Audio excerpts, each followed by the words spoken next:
Well, hello and welcome to Midweek Minute on a Friday. I'm very excited about this coming Sunday morning, April the 18th at Hopes Point Baptist Church in the 9:30 a.m. and 11 a.m. worship services.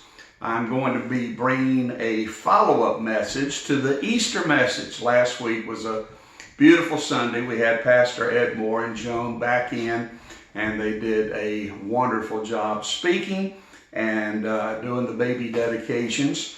And so this message was put on pause for this coming Sunday because, Easter comes and goes. It's a tremendous event. I mean, I don't know anything that parallels to it and what it means, but we've got to recognize as Christians, as believers, it's more than an event that we celebrate once a year. It is.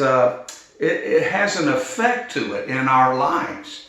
It comes over into our experience as believers, living a life out in this world that is impossible to live out without the power of the resurrection of Jesus Christ every day in our lives right into eternity. In fact, in Romans chapter 8, the Apostle Paul said that the same power that raised Christ from the dead resides within us. Christ resides within us. The Spirit of God resides within us. Go back and read Romans 8. It is just an uplifting, powerful, encouraging, invigorating reminder of who we are in Christ in this life, and then what we shall celebrate for all eternity in a place called heaven.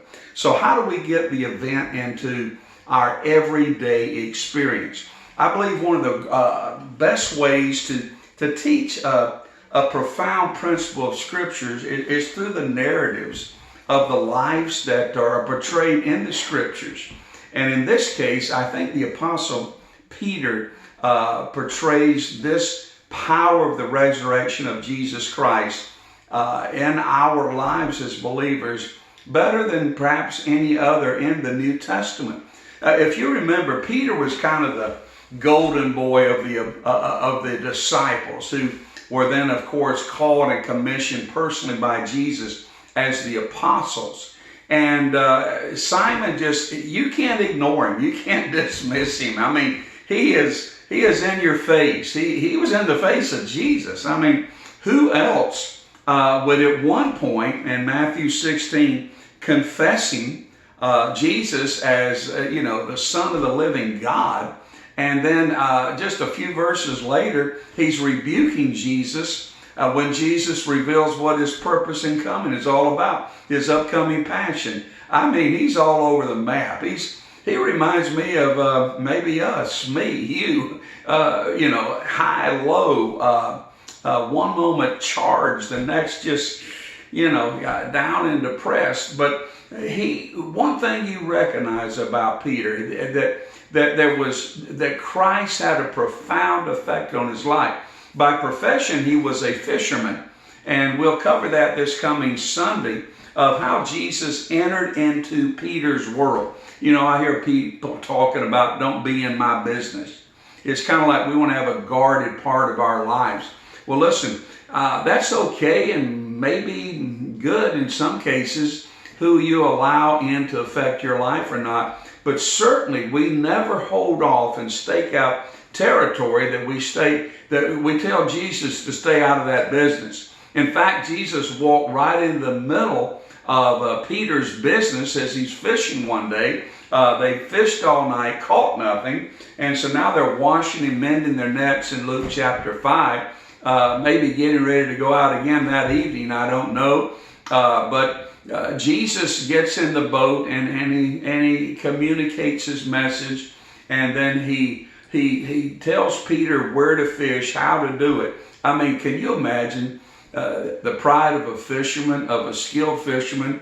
Just being a fisherman myself, I'm getting ready in about a week and a half, hopefully, if I can pass all my upcoming heart stress tests, to partner up with an old fishing friend from way back. I won't give you details now. Hopefully I can do a midweek minute on site with this individual But he's promised to put me on some of the largest bass in the country.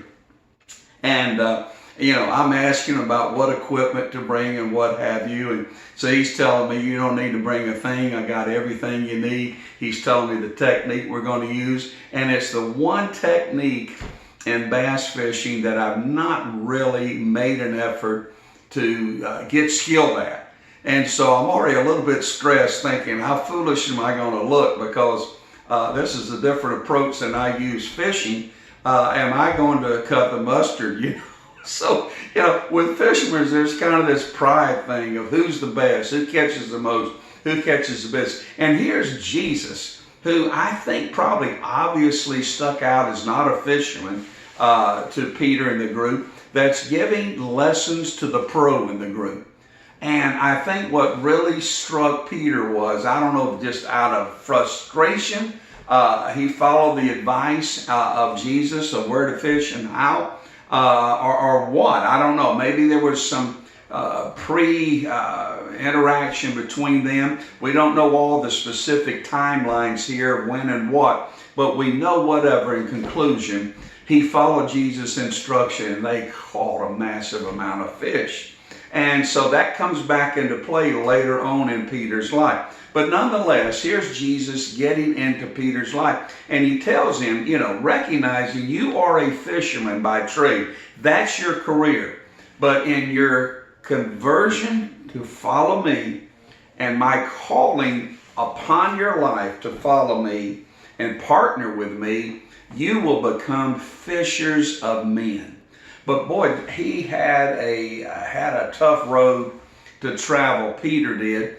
Because he was so self-assured. It just seemed that he lacked no confidence. He's very self-assertive with others. You find him when Jesus is warning they're all going to betray Jesus and abandon him. That, not me. Though all men forsake you, I will not. In fact, I'm willing to go and die the same way you're talking about dying. And of course, Jesus said, listen, you don't recognize with this pride you have, this self-assurance. In the economy of God, self-confidence is just very low on the value system of what it takes to live for and serve Christ. Because it's not natural abilities. They can be helpful, and God gives us natural abilities, but it's the supernatural ability that Christ gives us. It's like it's been said, the Christian life is very difficult. Well, listen, I go one more. It's not just difficult. It is impossible to live in our own strength and our own power. Jesus said in John 15, without me, you can do nothing. But Paul echoed, and here was a guy that was top of the food chain, religiously speaking. Read it in Philippians chapter 3, who came to the point of recognizing that he needed to count all of his self-assurances and accomplishments as rubbish to win the excellency of who Christ was, to know him in the power of his death, burial, and resurrection. Then he goes on to say, Philippians 4, that now I recognize I can do all things through Christ who strengthens me. Well, Peter had to learn that the hard way. He kept making commitments that he couldn't fulfill. In fact, the epic failure occurred on the night of the greatest crisis at that point in Jesus' life, his mock trials he was going through. And it said Peter followed him from afar. He had a curiosity, but and a sense of commitment to Christ. I'm sure he wanted to live up to what he had committed to Jesus that he would do. But when it came time for him to identify with Christ, what did he do? As Jesus predicted, Satan would sift him and he would deny Jesus Christ, not once, not twice, but 3 times. And then it says in John 21, and we'll close with this, probably somewhere in the mix of all of that, feeling the deep sense of failure in his life. I'm sure he thought, it's all over. I'm done for. I have blown it so badly. There's no way that Christ can continue to use me. But what happened in John 21? Jesus went looking for Peter.